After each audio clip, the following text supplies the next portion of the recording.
قرآن مجید میں ہے ان اللہ لا یستحی من الحق، کہ اللہ تعالیٰ حق بات بیان کرنے سے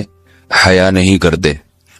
حدیث میں بھی بعض ایسے مسائل کو اللہ کے رسول نے بیان کیا ہے صلی اللہ علیہ وسلم نے جو بظاہر حیا کے خلاف ہیں، مگر اس لیے بیان کیا کہ اگر آپ صلی اللہ علیہ وسلم بیان نہ کرتے تو لوگ ان بے شرمی کے کاموں میں مبتلا ہو جاتے۔ اسی وجہ سے میں بھی یہ ہمت کر رہا ہوں کہ ایک اور ایسا گناہ جس میں لوگ مبتلا ہیں اور وہ ہے حیا کے خلاف، مگر ہے بہرحال شریعت کا مسئلہ اور لوگ اس میں گناہ میں مبتلا بھی ہیں، اس لیے بتانا ضروری ہے۔ وہ یہ ہے کہ لوگ شادی کے بعد بھی آج کی نوجوان نسل زوجہ سے، بیوی سے غیر فطری طریقے سے ہم بستری کرتے ہیں، انٹرنیٹ پہ بےہودہ فلمیں دیکھتے ہیں، تو جو چیز انگریزوں کی دیکھ رہے ہیں کہ ان کے کلچر آہستہ آہستہ میڈیا کے ذریعے ہمارے معاشرے میں بھی آ رہا ہے۔ اللہ کے رسول صلی اللہ علیہ وسلم نے لعنت فرمائی ہے، ایک روایت میں ہے کہ اللہ اس کی طرف دیکھے گا نہیں کہ جو اپنی زوجہ سے پچھلے راستے سے ہم بستری کرے گا۔ یہ بیماری بھی، یہ گندگی بھی لوگوں میں پھیلتی جا رہی ہے، خاص طور پہ جن کو لڑکوں سے بدفعلی کی عادت پڑ جائے تو وہ زوجہ سے فطری راستے سے ہم بستری نہیں کرتے۔ اللہ نے فرمایا کہ نساؤکم حرث لکم،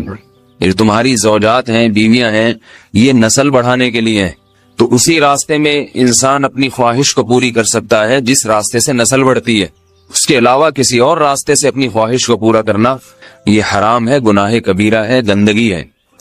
ہمارے پاس کیسز آتے ہیں، ایک پاک دامن لڑکی کی شادی ہوتی ہے، لڑکا بھی بظاہر بڑا نیک، لیکن کیا ہے، لڑکا چونکہ ٹھرکی ہوتا ہے، شہوت کا درندہ ہوتا ہے، تو وہ یہ نہیں دیکھتا کہ میں اپنی بری خواہش مٹانے کے لیے میں اپنی زوجہ کو غیر فطری طریقے پر مجبور کیسے کر سکتا ہوں، تو مجبور کرتا ہے پھر اپنی بیوی کو۔ اس میں جو عورتیں زیادہ پاک دامن نہیں ہو، نیک نہ ہو، یا ان کو یہ ڈر ہو کہ طلاق ہو گئی تو ہم کہاں جائیں گے، وہ پھر اپنے شوہر کے ساتھ اسی غیر فطری طریقے پر آمادہ ہو جاتی ہیں، اور اس کا عذاب اور اس کا وبال یہ ہوتا ہے کہ کچھ دنوں میں ان کو بھی اسی کی لت پڑ جاتی ہے۔ انسان جب بھی کوئی غیر فطری راستہ اختیار کرتا ہے، آخرت کا عذاب تو بعد میں، دنیا کا عذاب یہ آتا ہے کہ پھر اس کو لذت فطرت میں آتی نہیں ہے، تو جو راستہ اللہ نے رکھے اس میں اس کو لذت نہیں آئے گی، پھر وہ گندگی میں ہی گھسنے کی کوشش کرے گا، اس کی بھی فطرت خراب ہو جاتی ہے، اور جس کے ساتھ یہ بدفعلی کی جائے اس کی بھی فطرت خراب ہو جاتی ہے، وہ بھی پھر کسی کے قابل نہیں رہتے۔ تو اپنے جان پر رحم کرنا چاہیے۔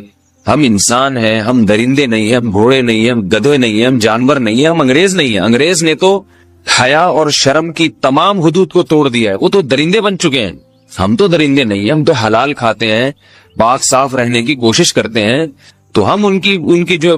کلچر دیکھ کے ہم ویسے درندے بننے کی کوشش کیوں کریں؟ تو یہ بہت بڑا وبال ہے، بہت بڑی برائی ہے جو ہمارے معاشرے میں آہستہ آہستہ جڑ پکڑتی جا رہی ہے، اور اس سے بیماریاں بھی پھیلتی ہیں۔ غیر فطری طریقہ ہے، بیماریاں بھی پھیلتی۔ ایسے کیسز آتے ہیں کہ جناب وہ مرد مجبور کر رہا ہے بیوی کو، اور وہ بیوی جو ہے ساتھ نہیں دیتی تو پھر اس کو طلاق کی دھمکیاں دیتے ہیں، ایسے کیسز بھی آتے ہیں۔ اور یہ بھی آتا ہے کہ مرد جب اپنی بیوی کو غیر فطری طریقے پر مجبور کرتا ہے، بیوی آمادہ نہیں ہوتی، تو مرد پھر یہ دھمکی دیتا ہے کہ بھائی میری خواہش تو تم سے پوری ہوتی نہیں ہے، پھر میں دوسروں کے پاس جاؤں گا۔ تو یاد رکھیں، جس عورت کا شوہر یہ دھمکی دے اس کو کہ میں زنا کروں گا اگر تم نے میری خواہش پوری نہیں کی غیر فطری طریقے سے، تو عورت اپنے شوہر سے کہہ دے کہ جاؤ تم کہیں اور جا کے منہ کالا کرو،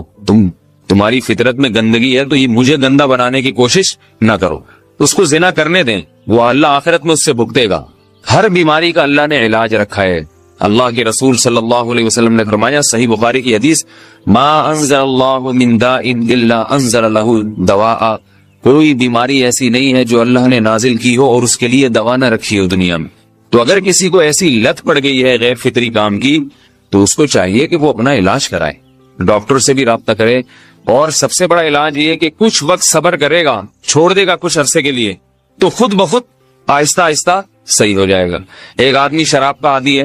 ایک علاج تو یہ کہ ڈاکٹروں سے رابطہ کرے، بہترین علاج کے چھوڑ دے، کتنے دن تڑپے گا؟ ایک دن، دو دن، تین دن، چار دن، ایک ہفتہ، دو ہفتہ، بہت زیادہ سال ہو جائے گا نا، اس کے بعد خود بخود ٹھیک ہو جائے گا۔ سگریٹ کا عادی ہے، چھوڑ دے گا، تو کتنے لوگ ہم نے دیکھے ہیں دن میں 20 سگریٹ پیتے تھے،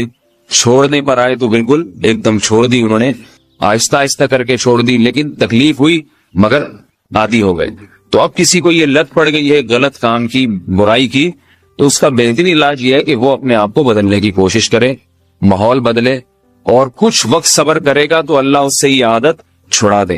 نہیں کی، صبر نہیں کیا اس نے، پھر اسی گندگی میں موت واقع ہوگی، پھر آخرت کا عذاب بہت سخت، نسلیں برباد ہو جاتی ہیں اس عمل سے انسان کی۔ تو بات حیا کے خلاف ہے، مگر یہ کہ ایک بزرگ تھے وہ بات فرما رہے تھے، تو کسی نے پوچھا کہ حضرت آپ حیا کے خلاف بات کرتے ہیں، تو انہوں نے فرمایا تم بے حیائی کے کام نہیں چھوڑتے، ہم اس چھڑوانے کے لیے بات کریں تو ہم برے ہیں، اور تم کام کرو تو بھی برے نہیں۔ برائی کا کام کرنے میں برا نہیں بنتا، اور برائی کے خلاف بولنے والا برا بن جاتا ہے کہ دیکھو یہ کیسی باتیں کر رہے ہیں۔ تو بھائی باتیں ہیں اس لیے ہیں کہ یہ معاشرے میں یہ برائی پھیلتی چلی جائے گی، اور یہ ہماری اپنا کلچر نہیں ہے، یہ امپورٹ ہو رہا ہے باہر سے، یہ امپورٹ ہو رہا ہے، یہ وہاں میڈیا کے ذریعے آ رہا ہے۔ تو وہ چیزیں دیکھا نہ کریں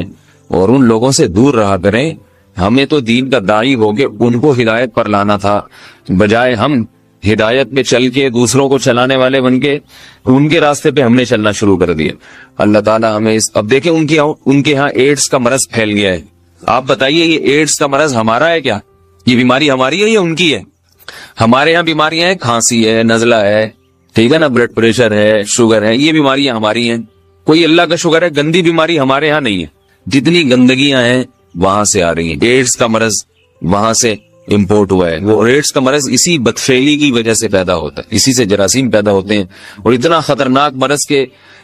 ایسے متعدی ایسے پھیلتا ہی۔ افغانستان میں ایڈز کا ریشو 0 تھا، 0۔ وہ جانتے نہیں تھے کہ ایڈز کا مرض ہوتا کیا ہے۔ جب سے امریکن آرمی، برطانیہ آرمی افغانستان میں آئی ہے، فوجی آئے ہیں، افغانوں میں ایڈز کا مرض پھیل گیا ہے، انہوں نے وہاں بدفعلیاں شروع کر دی ہیں۔ تو وہ تو حالانکہ ان کے لیے زنا کتنا سستا ہے نا ان کے لیے زنا، پھر بھی وہ لڑکوں کی طرف مائل ہوتے ہیں۔ تو اتنی گندگی، ایسا گندا جب انسان بن جائے پھر اللہ اس کے وجود کو برقرار نہیں رکھتے، اور رکھتے ہیں تو پھر آخرت میں سزا دینے کے لیے اپنے آپ کو ان گندگیوں سے بچانا چاہیے، حلال پہ اکتفا کرنا چاہیے۔ اللہ تعالی ہمیں حلال پہ قناعت کی توفیق